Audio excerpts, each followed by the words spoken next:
Welcome to the Erotic Realm podcast, where we explore the psychology of darker desires. I'm Em, and if you're new here, welcome. I'm a psychosexuality nerd with a background in psychology, sociology, medical science, and Tantra. I'm also in a 24/7 collared relationship, and I created this podcast with the mission of humanizing kinksters. Join me here for one-on-one, in-depth conversations as we explore the fascinating world of eroticism, one erotic realm at a time. If you love what we're doing here in the erotic realm, I'd like to ask you a quick favor. Can you follow and rate the show wherever you listen? It helps the show reach more people like you. And if you haven't yet, I'd love if you could subscribe to my Substack, Psychology of Desire. This is where I go even deeper into the science and symbolism of desire, archetypes, and erotic evolution. You'll get access to articles, unique surveys and research, and behind-the-scenes access to everything I'm building. Simply visit psychologyofdesire.substack.com. I'll see you there. And now, for today's episode. What you're about to hear in this episode is something a little different. They're not full interviews, and they're not complete stories. They're also not meant to represent anyone's entire erotic identity. What you're about to hear are peak erotic experiences, moments shared on the erotic realm over the past year that stood out not just for their intensity, but for their psychological depth. These are the moments that people remember, the moments that linger long after the scene ends. The moments that quietly reorganize how someone understands their own desire. A peak erotic experience isn't necessarily the most extreme thing that someone has done. It isn't always the most explicit, and it isn't even always about orgasm. Peak erotic experiences are moments where desire, meaning, and emotional intensity converge. They often feel distinct, almost outside of ordinary time, as though something essential was crossed, revealed, or claimed.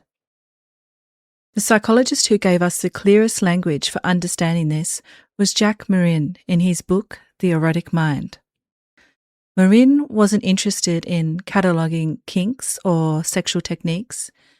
Instead, he asked people a deceptively simple question. What was the most erotic experience of your life? And what he found was striking. Across genders, orientations, relationships, and sexual styles, people's peak erotic experiences followed similar psychological patterns. What mattered most wasn't what people did, but how desire interacted with tension.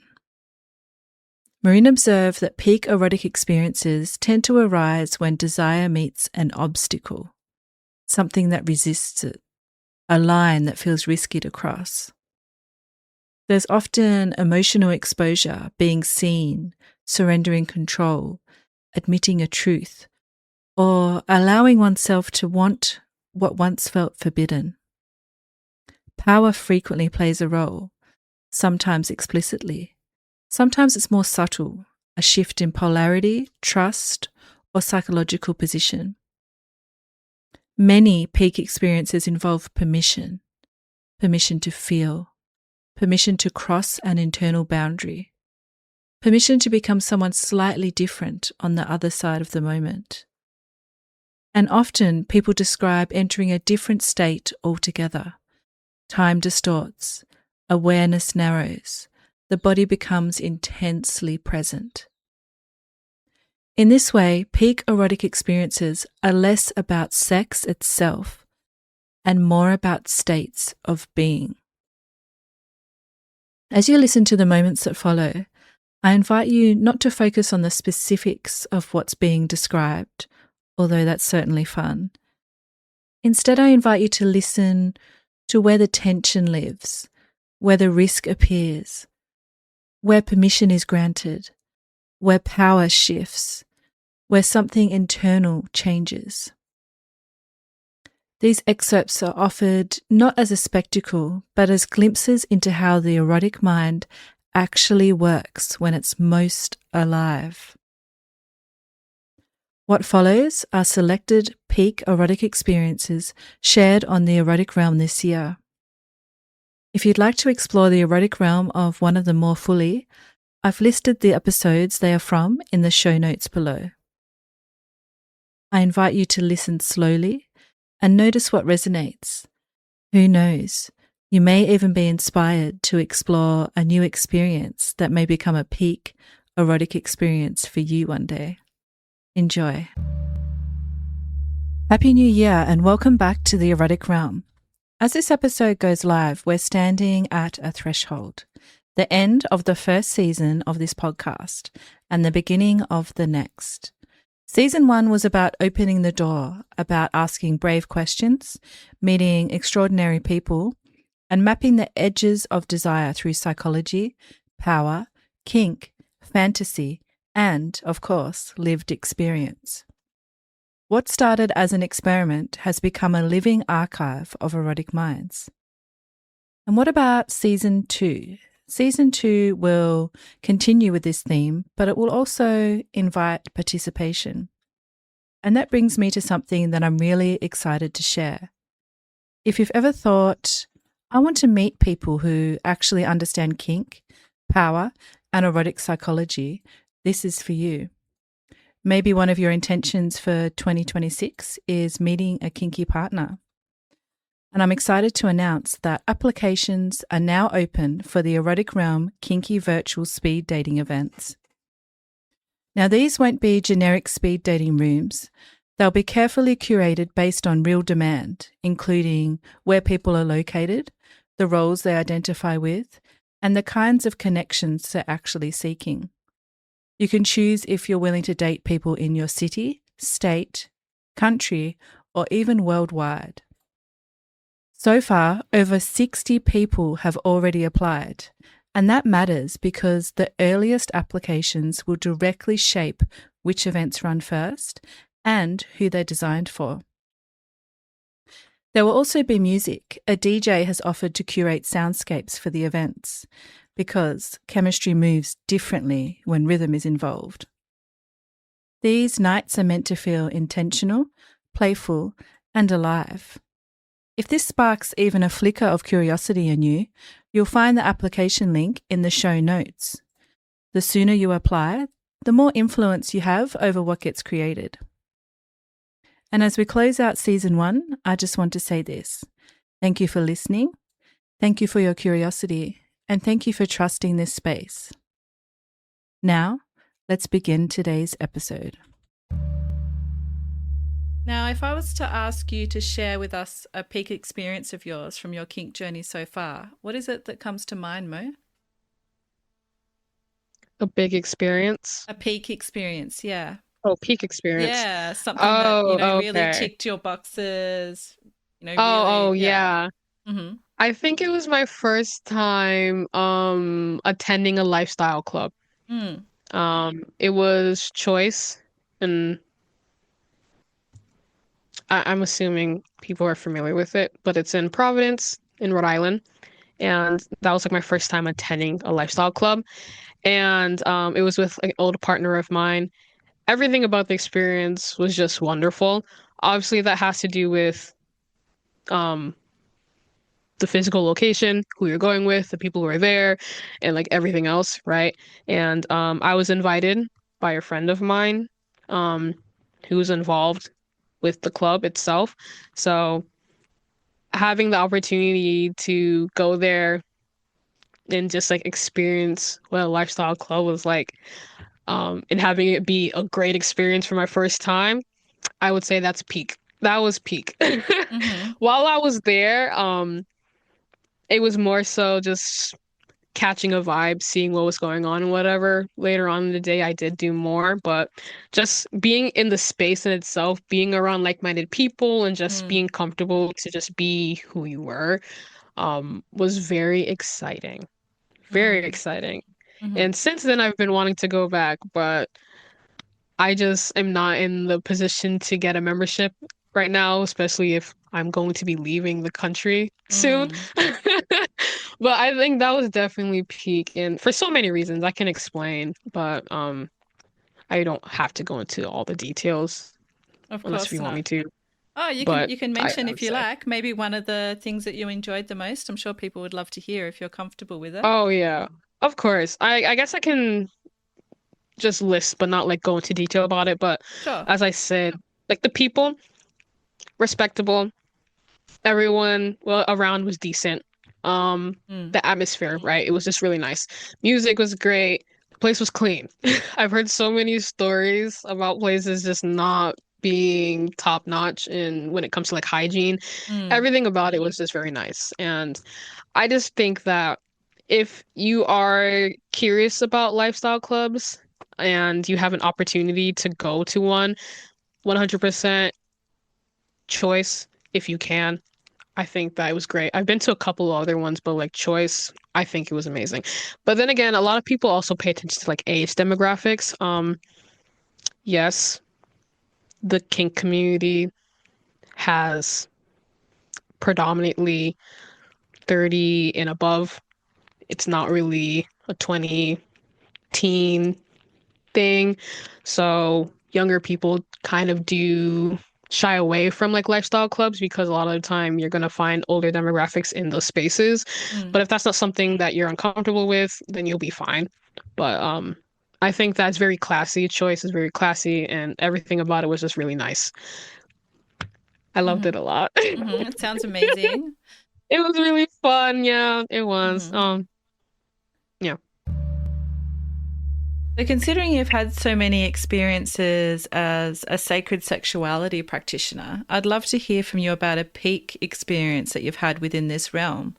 What comes to mind when I ask you, what's a peak experience you've had while embodying the Dakini?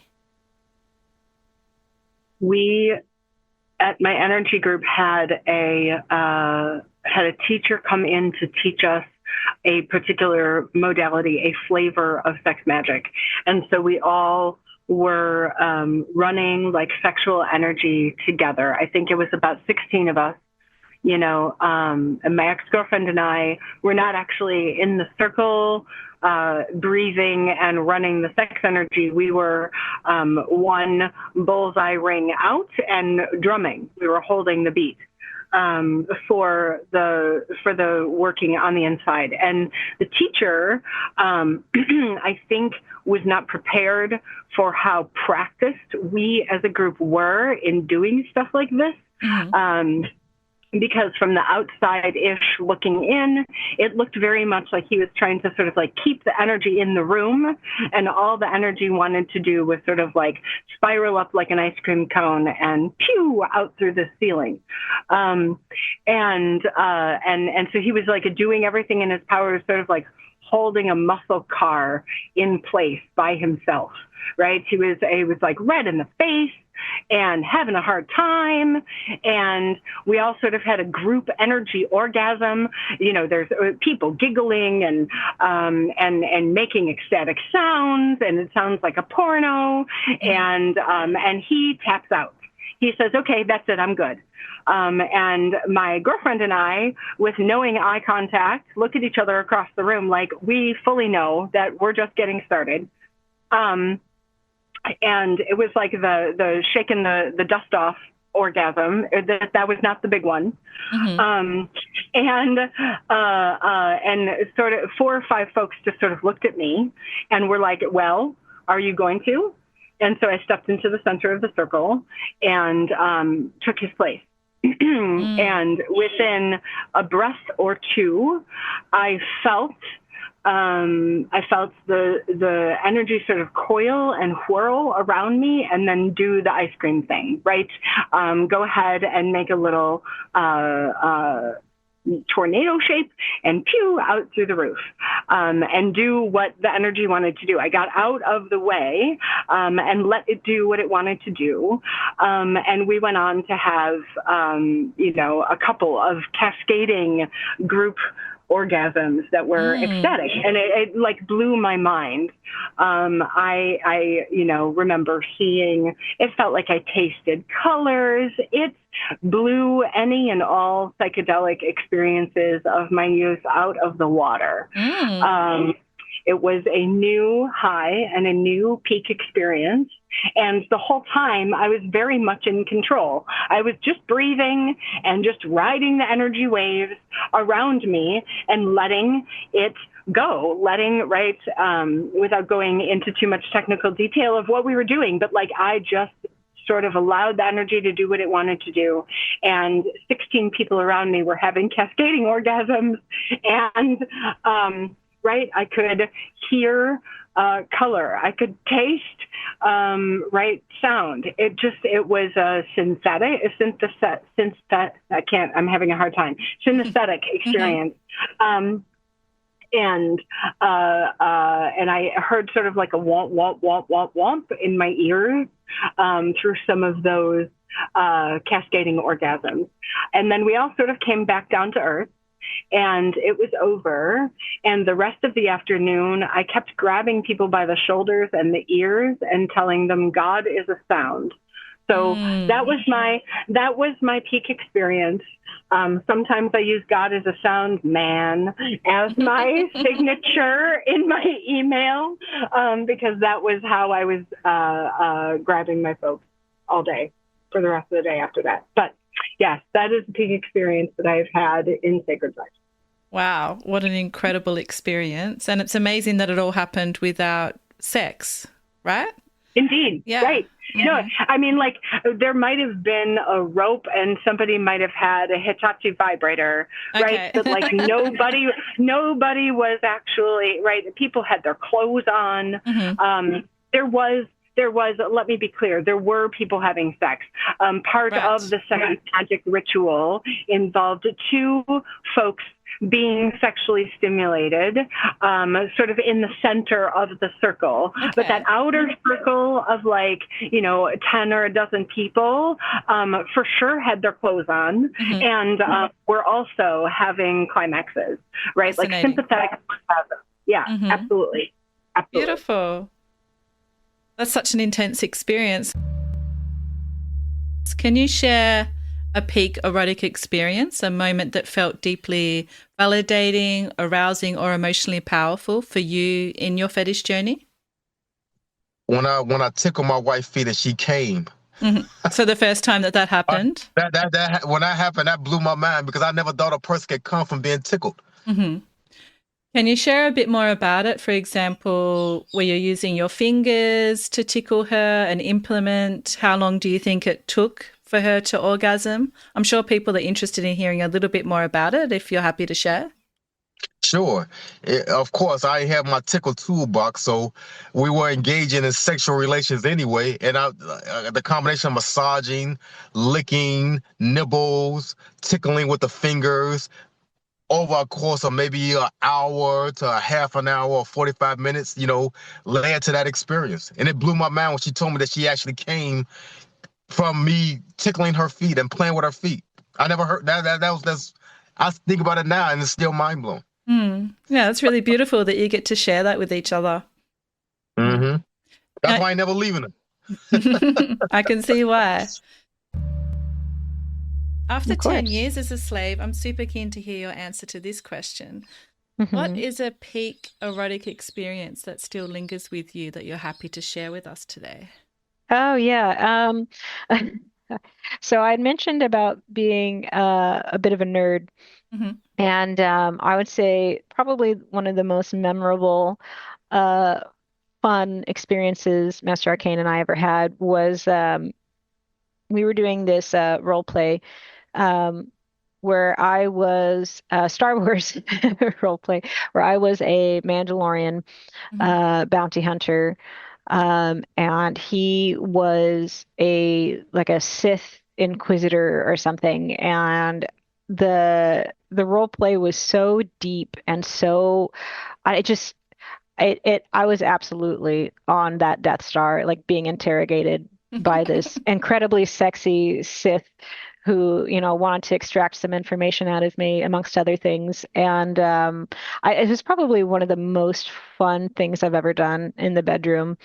And that one in particular sticks out to me because I think it was the first time that I'd ever like fully released into a role play. Because before I'd done role play with other partners before, but it always felt like kind of silly and I wasn't very comfortable. So I'd be like laughing and making jokes. But this time I was like in it. We both were. And, Arcane will probably bring it up as well. It was so much fun and it was so sexy because I was a big Star Wars fan as a kid and I'd had a lot of fantasies about Darth Vader and whatnot. And, and, so it just to be able to experience that, it was just it felt like a fantasy kind of coming true. And it was just so much fun. And we talk about it a lot. And we've had some other amazing role plays too, but that one I think because it was the first time where I was like, wow, I'm actually like, I used to have dirty thoughts like this as a kid, but now I'm actually getting to do it. Yep. So it was just, it was incredible. Yeah, it definitely sounds like a lot of fun.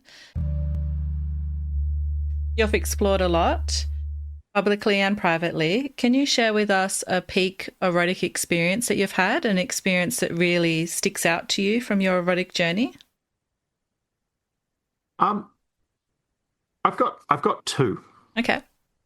I think the scariest and kinkiest thing I've ever done, and this stands out as an incredible scene. I was in an ongoing negotiation online with someone that I'd never met.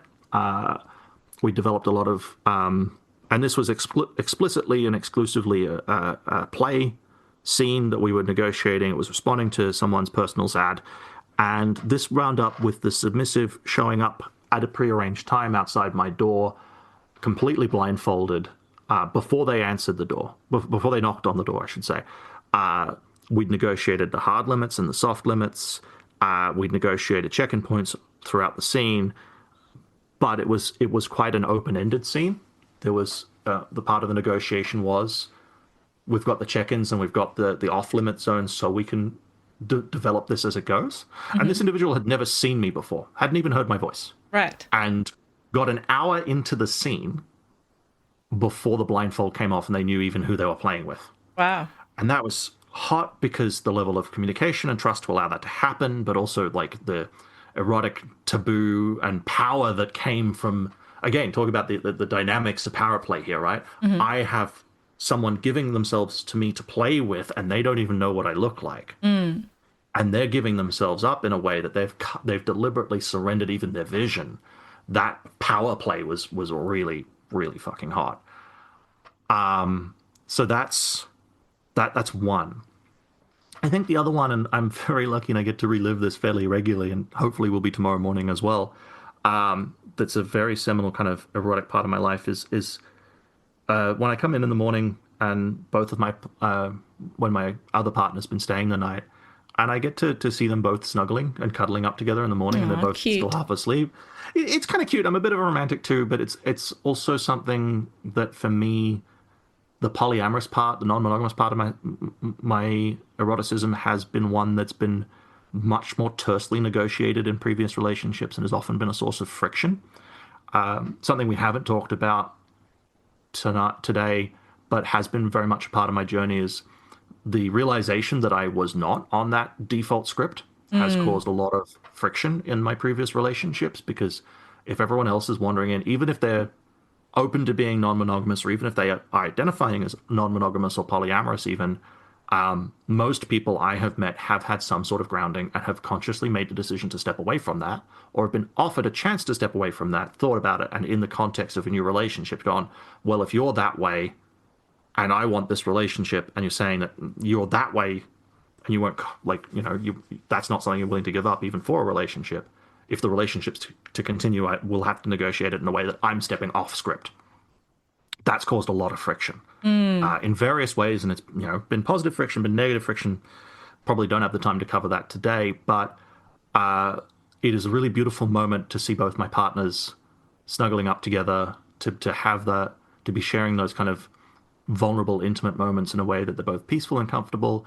And again, because I have that dominant role in one of those relationships. The other relationship, we're talking about what that might mean, but we do kink and power play together on a scene basis.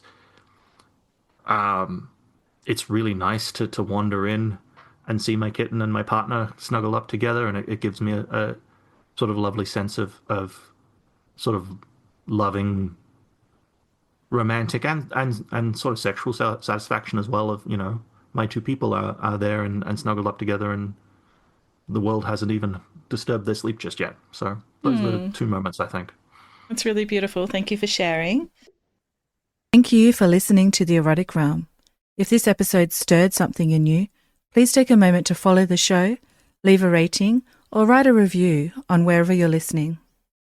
It helps more people find the show and brings visibility to this deeper conversation about eroticism and self-understanding. I'd also like to invite you to dive deeper into the psychology of desire, including my writing, research, and upcoming courses over at psychologyofdesire.com. And if you want the full experience, join thousands of curious minds on my Substack at psychologyofdesire.substack.com.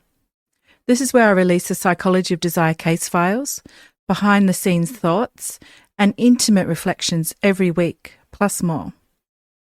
Until next time, stay curious, stay embodied, and keep exploring. Also, as always, stay perverted.